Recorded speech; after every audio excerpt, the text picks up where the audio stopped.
സംഖ്യ. അധ്യായം 1. ജനസംഖ്യ.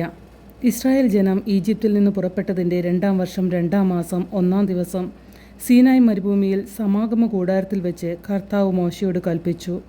ഗോത്രവും കുടുംബവും തിരിച്ച് ഇസ്രായേൽ സമൂഹത്തിലെ സകല പുരുഷന്മാരുടെയും കണക്കെടുക്കുക. 20 അതിന്മേലും വയസ്സും യുദ്ധം ചെയ്യാൻ കഴിവുള്ള ഇസ്രായേലിൻ്റെ സകലരെയും ഗണം തിരിച്ചെണ്ണുക.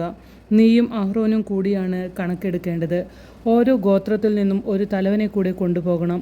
നിങ്ങളെ സഹായിക്കാൻ വരേണ്ടവർ ഇവരാണ്: റൂബനിൽ നിന്ന് ഷെദേയൂറിൻ്റെ പുത്രൻ ഏലീസൂർ, ഷിമിയോനിൽ നിന്ന് സുരിഷാദായിയുടെ പുത്രൻ ഷെലൂമിയേൽ, യൂദയായിൽ നിന്ന് അമിനാബാദിൻ്റെ പുത്രൻ നഹ്ഷോൻ, ഇസഹാറിൽ നിന്ന് സുവാറിൻ്റെ പുത്രൻ നെതാന്യേൽ, സെബുലൂണിൽ നിന്ന് ഹെലോനിൻ്റെ പുത്രൻ എലിയാബ്, ജോസഫിൻ്റെ പുത്രന്മാരായ എഫ്രായിം, മനാസെ എന്നിവരിൽ നിന്ന് യഥാക്രമം അമിഹൂദിൻ്റെ പുത്രൻ എലീഷാമ, പെദഹൂസ്രിൻ്റെ പുത്രൻ ഗമാലിയേൽ, ബെഞ്ചമിനിൽ നിന്ന് ഗിദെയോനിൻ്റെ പുത്രൻ അബിദാൻ, ദാനിൽ നിന്ന് അമിഷാദായിയുടെ പുത്രൻ അഹിയേസർ, ആഷേറിൽ നിന്ന് ഒക്രാൻ്റെ പുത്രൻ പഗിയേൽ, ഗാദിൽ നിന്ന് റെബുവേലിൻ്റെ പുത്രൻ ഏലിയാസാഫ്, നഫ്താലിയിൽ നിന്ന് ഏദാനിൻ്റെ പുത്രൻ അഹിറ. ഇവരാണ് ഇസ്രായേൽ വംശത്തിൻ്റെ നേതാക്കന്മാരായി തിരഞ്ഞെടുക്കപ്പെട്ട ഗോത്രതലവന്മാർ. മോശയും അഹ്റോനും ഇവരെ സ്വീകരിച്ചു. 2-ാം മാസം 1-ാം ദിവസം അവർ ജനത്തെ മുഴുവൻ ഒരുമിച്ച് കൂട്ടി. ഓരോരുത്തരുടെയും കുടുംബം, ഗോത്രം ഇവയനുസരിച്ച് 20 അതിൽ കൂടുതലും വയസ്സുള്ളവരെ ആളാം പ്രതി പട്ടികയിൽ ചേർത്തു. അങ്ങനെ കർത്താവ് കൽപ്പിച്ചതുപോലെ സീനായ് മരുഭൂമിയിൽ വെച്ച് മോശ ഇസ്രായേൽ ജനത്തിൻ്റെ കണക്കെടുത്തു. ഇസ്രായേലിൻ്റെ ആദിജാതനായ റൂബൻ്റെ ഗോത്രത്തിൽപ്പെട്ടവർ തലമുറ, വംശം, കുടുംബം, പേര് ഇവയനുസരിച്ച് തിട്ടപ്പെടുത്തിയപ്പോൾ 20 അതിന്മേൽ വയസ്സും യുദ്ധശേഷിയുള്ളവർ 46,500.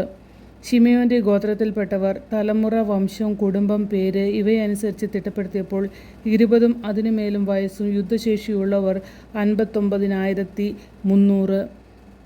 ഗാദിൻ്റെ ഗോത്രത്തിൽപ്പെട്ടവർ തലമുറ, വംശം, കുടുംബം, പേർ ഇവയനുസരിച്ച് തിട്ടപ്പെടുത്തിയപ്പോൾ 20 അതിനുമേലും വയസ്സും യുദ്ധശേഷിയുള്ളവർ 45,650. യൂദയായുടെ ഗോത്രത്തിൽപ്പെട്ടവർ തലമുറ, വംശം, കുടുംബം, പേര് ഇവയനുസരിച്ച് തിട്ടപ്പെടുത്തിയപ്പോൾ 20 അതിന്മേലും വയസ്സും യുദ്ധശേഷിയുള്ളവർ 74,600. ഇസഹാറിൻ്റെ ഗോത്രത്തിൽപ്പെട്ടവർ തലമുറ, വംശം, കുടുംബം, പേര് ഇവയനുസരിച്ച് തിട്ടപ്പെടുത്തിയപ്പോൾ 20 അതിന്മേൽ വയസ്സും യുദ്ധശേഷിയുള്ളവർ 54,400. സെബുലൂൺ ഗോത്രത്തിൽപ്പെട്ടവർ തലമുറ, വംശം, കുടുംബം, പേര് ഇവയനുസരിച്ച് തിട്ടപ്പെടുത്തിയപ്പോൾ 20 അതിന്മേൽ വയസ്സും യുദ്ധശേഷിയുള്ളവർ 57,400. ജോസഫിൻ്റെ മക്കളായ എഫ്രായിമിൻ്റെയും മനാസയുടെയും ഗോത്രത്തിൽപ്പെട്ടവർ തലമുറ, വംശം, കുടുംബം, പേര് ഇവയനുസരിച്ച് തിട്ടപ്പെടുത്തിയപ്പോൾ 20 അതിന്മേൽ വയസ്സും യുദ്ധശേഷിയുള്ളവർ യഥാക്രമം 44,500 30,200. ബെഞ്ചമിൻ്റെ ഗോത്രത്തിൽപ്പെട്ടവർ തലമുറ, വംശം, കുടുംബം, പേര് ഇവയനുസരിച്ച് തിട്ടപ്പെടുത്തിയപ്പോൾ 20 അതിന്മേൽ വയസ്സും യുദ്ധശേഷിയുമുള്ളവർ 35,400. ദാനിൻ്റെ ഗോത്രത്തിൽപ്പെട്ടവർ തലമുറ, വംശം, കുടുംബം, പേര് ഇവയനുസരിച്ച് തിട്ടപ്പെടുത്തിയപ്പോൾ 20 അതിന്മേൽ വയസ്സും യുദ്ധശേഷിയുള്ളവർ 60,700. ആഷേറിൻ്റെ ഗോത്രത്തിൽപ്പെട്ടവർ തലമുറ, വംശം, കുടുംബം, പേർ ഇവയനുസരിച്ച് തിട്ടപ്പെടുത്തിയപ്പോൾ 20 അതിന്മേൽ വയസ്സും യുദ്ധശേഷിയുള്ളവർ 41,500. നഫ്താലി ഗോത്രത്തിൽപ്പെട്ടവർ തലമുറ, വംശം, കുടുംബം, പേര് ഇവയനുസരിച്ച് തിട്ടപ്പെടുത്തിയപ്പോൾ 20 അതിന്മേൽ വയസ്സും യുദ്ധശേഷിയുള്ളവർ 53,400. ഇസ്രായേലിൻ്റെ ഗോത്രപ്രതിനിധികളായ 12 നേതാക്കളും മോശയും അഹ്റോനും ചേർന്നെടുത്ത കണക്കിൽപ്പെട്ടവരാണിവർ. ഗോത്രം ഗോത്രമായി 20 അതിന്മേലും വയസ്സും പ്രായത്തിൽ ഇസ്രായേലിലെ യുദ്ധശേഷിയുള്ള പുരുഷന്മാർ ആകെ 6,03,550 ആയിരുന്നു. ലേവി ഗോത്രത്തെ ജനസംഖ്യയിൽ പെടുത്തിയില്ല. കാരണം കർത്താവ് മോശയോട് അരുളി ചെയ്തിരുന്നു: ലേവ്യരെ നീ എണ്ണരുത്. ഇസ്രായേലിന്റെ ജനസംഖ്യയിൽ അവരുടെ എണ്ണം ചേർക്കുകയും അരുത്. എന്നാൽ സാക്ഷികൂടാരവും അതിലെ ഉപകരണങ്ങളും അതുമായി ബന്ധപ്പെട്ട സകലതും ലേവ്യരുടെ മേൽനോട്ടത്തിലായിരിക്കണം.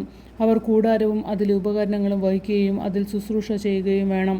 കൂടാരത്തിന് ചുറ്റും അവർ താവളമടിക്കട്ടെ. കൂടാരവുമായി പുറപ്പെടേണ്ടി വരുമ്പോൾ ലേവ്യർ അത് അഴിച്ചിറക്കുകയും കൂടാരം അടിക്കേണ്ടി വരുമ്പോൾ അവർ തന്നെ അത് സ്ഥാപിക്കുകയും വേണം. മറ്റാരെങ്കിലും അതിനെ സമീപിച്ചാൽ അവനെ വധിക്കണം. ഇസ്രായേൽ ജനം ഗണങ്ങളായി തിരിഞ്ഞ് ഓരോരുത്തരും തങ്ങളുടെ പാളയത്തിലും സ്വന്തം കൊടിക്കീഴിലും താവളമടിക്കണം. ഇസ്രായേൽ സമൂഹത്തിൻ്റെ നേരെ ദൈവകോപം ഉണ്ടാകാതിരിക്കേണ്ടതിന് ലേവ്യർ സാക്ഷികൂടാരത്തിനു ചുറ്റും പാളയമടിക്കണം. സാക്ഷികൂടാരത്തിൻ്റെ ചുമതല അവർ വഹിക്കുകയും വേണം. ഇസ്രായേൽ ജനം അപ്രകാരം ചെയ്തു. കർത്താവ് മോശെയോട് കൽപ്പിച്ചതുപോലെ അവർ പ്രവർത്തിച്ചു.